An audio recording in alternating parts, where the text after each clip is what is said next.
दोस्तों नमस्कार, बहुत स्वागत आपका चौकस भारत में। मैं आपका दोस्त ब्रजेंद्र। भागलपुर सुल्तानगंज पुल काफी चर्चित हुआ जब वो ध्वस्त हुआ। इसके बाद सरकार लगातार देखी, बिहार की सरकार ने, कि कई पुल और ध्वस्त हुए, लेकिन इस वक्त जो स्थिति है वो ये कि उस पर छोटी मोटी कार्रवाई के अलावा कोई बड़ी कार्रवाई नहीं हो सकी है।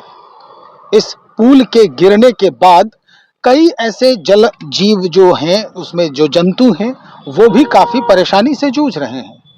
अगर हम बात डॉल्फिन की करें तो गंगा में जिस तरह से डॉल्फिन को समेटा गया है, जिस तरह से उसे पोसने की जो प्रक्रिया चल रही है, उसको संरक्षित किया जा रहा है, उसके ऊपर भी सरकार का कोई ध्यान नहीं है। जब सुल्तानगंज जो पुल है, यानी भागलपुर सुल्तानगंज जो पुल है, वो जब गिरा तो उसमें कई ऐसे डॉल्फिन जो है उसमें ध्वस्त हो गए। काफी उनको हताहत हुआ और काफी परेशानियों से जूझ रहे थे। अब सरकार ना तो उस पर कार्रवाई की और ना ही इस पर ध्यान दी। क्या वजह रही, हम ये हमेशा आपको बताते ही रहे हैं। लेकिन एक व्यक्ति जिनसे हमारी हमेशा बातचीत होते रही है पुल के मुद्दे पर, हेमंत कुमार हैं, इंजीनियर हेमंत कुमार जी, जिनसे हम हमेशा बातचीत करते रहते हैं। वहाँ जो डॉल्फिन है उसका क्या हुआ, कैसे कैसे इन्होंने एक जो शिकायत है वो दर्ज किया, और शिकायत दर्ज किया नेशनल ग्रीन ट्रिब्यूनल को। उसके बाद क्या कुछ हुआ, हालांकि ये जो इसका जो ऑफिस है वो कोलकाता में है, और इन्होंने यहाँ से उसकी सूचना वहाँ तक पहुँचाई, और उसके बाद क्या कुछ अद्यतन हमारे पास रिपोर्ट आई है, हम इन्हीं के जुबानी सुनते हैं। इंजीनियर साहब, डॉल्फिन को आप संरक्षित करने में भी काफ़ी जवाबदेह जो है आपका, वो आप दिखा रहे हैं। किस तरह से अपडेट है उसका, क्या अपडेट है आपके पास? मेरा ये मानना है कि जो इंसान तो अपना जिंदगी जी लेते हैं, हाथ पैर दिया है, उनको बुद्धि दिया है नेचर ने, लेकिन जो जानवर हैं वो किसी न किसी रूप में किसी पे डिपेंडेंट हैं, और वो लोग भी अपना जिंदगी जीते हैं अगर उनको फ्रीली जीने दिया जाए। जब पुल गिरा था हमने काफी आवाज उठाई, कोई सुनवाई नहीं हुआ। नतीजन 15-20 पुल और गिर गए, लेकिन अभी तक कोई कार्रवाई नहीं हुई है। मुझे लगता है ना ही कोई इंजीनियर को सस्पेंड किया गया, ना ही कोई पदाधिकारी को।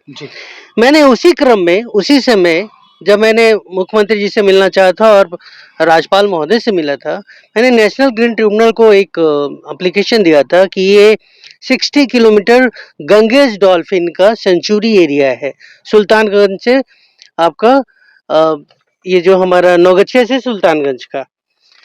तो उन लोगों ने हमारा बात को सुना। सॉरी, कहलगांव से सुल्तानगंज 60 किलोमीटर का स्ट्रेच है, जो इंडिया का इकलौता गंगेज डॉल्फिन का सेंचुरी है। तो नेशनल ग्रीन ट्रिब्यूनल ने हमारी बात को संज्ञान में लिया, और दिल्ली टीम ने, चूंकि वो ऑल ओवर इंडिया देखती है, उन्हें ईस्टर्न जोन को इस केस को ट्रांसफर कर दिया। ईस्टर्न जोन के न्यायालय ने यहाँ की कमेटी गठित किया, 7 लोगों का टीम उन्होंने गठित किया, जिसमें है Bihar state pollution control board, district magistrate Bhagalpur, representative of national mission for clean Ganga, principal secretary minister of Jal Shakti state of Bihar, regional office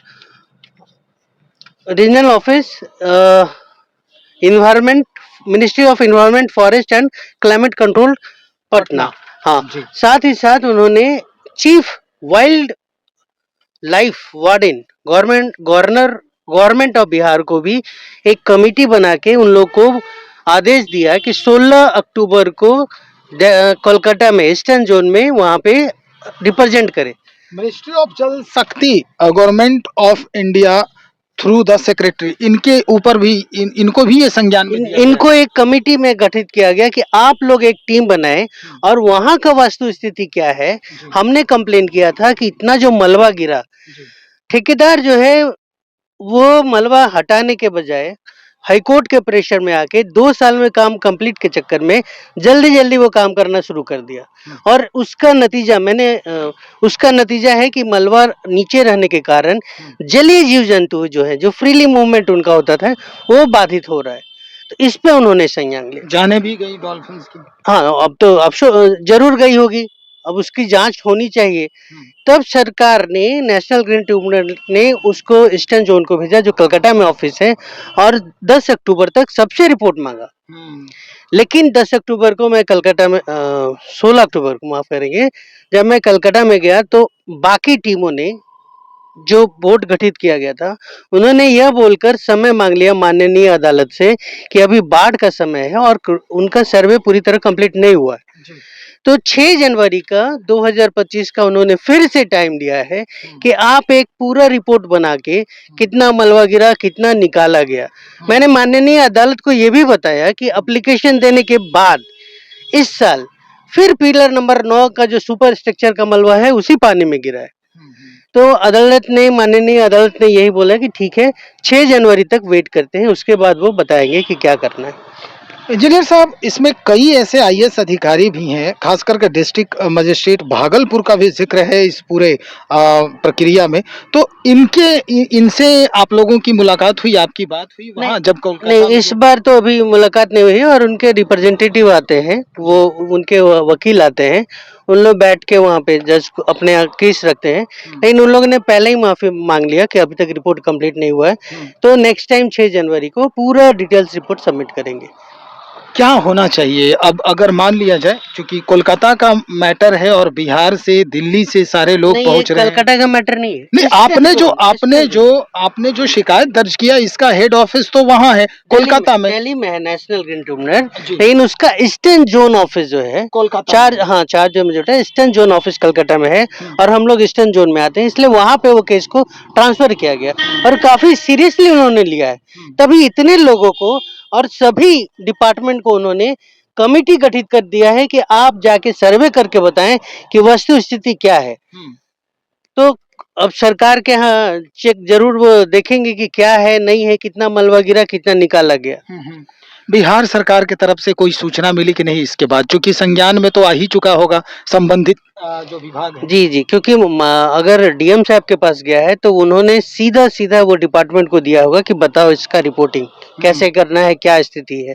तो सरकार के पास सब है, लेकिन यहाँ वही है, सरकार को कोई मतलब दिख नहीं रहा है। आप किसी भी फील्ड का ले लीजिए, एक ही रटाया रहता है डायलॉग कि हमारी पुलिस काम कर रही है, बस। लेकिन काम का नतीजा कुछ नहीं है। वही हाल पुल का हुआ, पूरे देश में किरकिरी बिहार का हो गया, कितना पुल गिरा, और वो भी सब नया रोड, तो मत पूछिए कितना बह गया। लोग फिर बोलना छोड़ दिए, रिपोर्ट करना छोड़ दिए। तो ये स्थिति रही है बिहार की। और चूंकि ये वाइल्ड लाइफ से जुड़ा हुआ है, और ये जो ट्रिब्यूनल होती है काफी पावरफुल है, सभी जजेस होते हैं, जजेस का पैनल बैठते हैं उस पे, तो इस पे जरूर कुछ ना कुछ, मुझे पूरा विश्वास। क्या लगता है इंजीनियर साहब, कितने लोग नपेंगे इसमें? कौन कौन सा जो बड़े बड़े यहाँ जो कर्मी हैं उनको संज्ञान में लिया जाए? देखिए, कुछ बातें हैं, जैसे कि वाइल्ड लाइफ से एक इन लोग को अप्रूवल लेना पड़ता है। अगर सेंचुरी जोन में कुछ काम करना होता है, जैसे जैसे मुझे जहां तक पता है कि कोई भी सेंचुरी हो, उसके अंदर कोई भी काम करने के लिए स्पेशल परमिशन होना होता है। लेकिन मुझे नहीं लगता है कि यहाँ पे ऐसा कुछ लिया गया है। तो अगर उन्होंने नहीं लिया है तो सबके लिए ये खतरे का घड़ी है। डिपार्टमेंट को तो जरूर एक दो आदमी को जवाबदेही लेना ही पड़ेगा। चलिए, ये बड़ी कार्रवाई हो सकती है अगर हुआ ये तो। लेकिन अब जो आखिरी सवाल मेरा है वो यही है कि जिस तरह से पुल गिरने वाली जो घटना घटित हुई, उसके बाद लगातार सरकार जो है सिर्फ जांच के नाम पर कार्रवाई को आगे बढ़ा रही है, और उसके अंदर सरकार के जहन में भी ये बात थी कि भाई डॉल्फिन की यहाँ पे सेंचुरी है, यहाँ पे बनाया गया है। इस बात को लेकर सरकार जो है, अपनी सरकार, बिहार की सरकार, कितना एक्टिव थी पहले से? देखिए, जब ये पुल गिरा, मैंने डिपार्टमेंट में जाकर इसका डिटेल्स निकलवाने का कोशिश किया, डिजाइन वगैरह का, तो सभी वहां से नदारत मिला। मैं ढूंढ नहीं पाया। अब मतलब अपने सूत्रों से, आप कहिए उसको कि हम बैकडोर से भी निकलवाना चाहें तो वो नहीं निकलवा पाए। तो आप समझ लीजिए कि सरकार के अंदर कहीं ना कहीं, या डिपार्टमेंट के अंदर इस तरह का है, किस तरह के वो काम कर रहे हैं, कैसे वो एक एक अप्रूवल दे रहे हैं। आप बहुत ऐसे एग्जाम्पल हम आपको बतला देंगे, जो कि आप अगर देख लीजिएगा कि गंगा किनारे जितने भी बंद के अंदर अपार्टमेंट बने हैं, कुर्जी मोड़ से लेकर राजापुर एरिया में देख लीजिएगा, बड़े बड़े अपार्टमेंट बन गए। कैसे बन गए? बाद में पता चला कि कुछ अधिकारी मिलके उसको अप्रूवल दे दिए, बन गए। किसी ने कंप्लेन किया तो जब पूरा तैयार हो गया तब रोक लगता है। तो यहाँ कुछ है। आपको और एक एग्जांपल बतला दें, अगर आप देखिएगा, आप सोन भवन के सामने, चाणक्य होटल के सामने जो पिलर खड़ा हुआ है जी नया, जी जी जी। अगर आपको याद होगा तो उस पिलर को उसके अंदर ग्राउट करके और फिर से 4 इंच स्टैंडिंग किया गया, छड़ को बांधा गया, जाली बनाया गया और पूरा। यही अगर दूसरा सरकार रहता तो लोग हंगामा मचा देते, लेकिन यहाँ कोई एक्शन नहीं हुआ। मुझे ये समझ में नहीं आया क्या वो डिजाइन फॉल्ट था या कंस्ट्रक्शन फॉल्ट था। अगर डिजाइन में गड़बड़ी था, बाद में डिजाइन चेंज हुआ, तो जो डिजाइनर था उसको आपने क्यों नहीं पकड़ा? और अगर कंस्ट्रक्शन में फॉल्ट है तो वो ठेकेदार को ब्लैकलिस्ट क्यों नहीं करते? एसपी सिंगला जैसे ठेकेदार जो यहाँ बिहार में अभी 3,000 करोड़ का फिर दीघा सोनपुर पुल निर्माण करने जा रही है, तो उसको हम इनाम पे इनाम क्यों दिए जा रहे हैं? तो सवाल तो है। चलिए, बहुत शुक्रिया जानकारी देने के लिए इंजीनियर हेमंत कुमार। पुल गिरने की चर्चा जब होती है तो ये हमेशा मुखर होके बात करते हैं अपने चैनल के साथ, और उसके बाद ये इनकी बात जो है वो जनता तक पहुंचती भी है। लेकिन जो जलीय जीव हैं, जो हमसे बात नहीं कर सकते, उनकी समस्याओं का समाधान कैसे होगा अगर हमारे द्वारा किए गए इस तरह के नाकामियों का, यानी जो पुल गिर रहा है, ये इसे हम नाकामी ही कहें, क्योंकि लगातार ये धराशायी हुआ और बिहार की किरकिरी भी हुई। तो ऐसे अगर कुकृत्य हो रहे हैं जिस पर जांच के अलावा कोई कार्रवाई नहीं की जा रही है, तो फिर इन जलीय जीव जो प्राणी हैं, उसमें जंतु जो हैं, उनका कौन रखवाला हो सकता है। तो चलिए देखते हैं, एक आस जगी है नेशनल ग्रीन ट्रिब्यूनल के माध्यम से।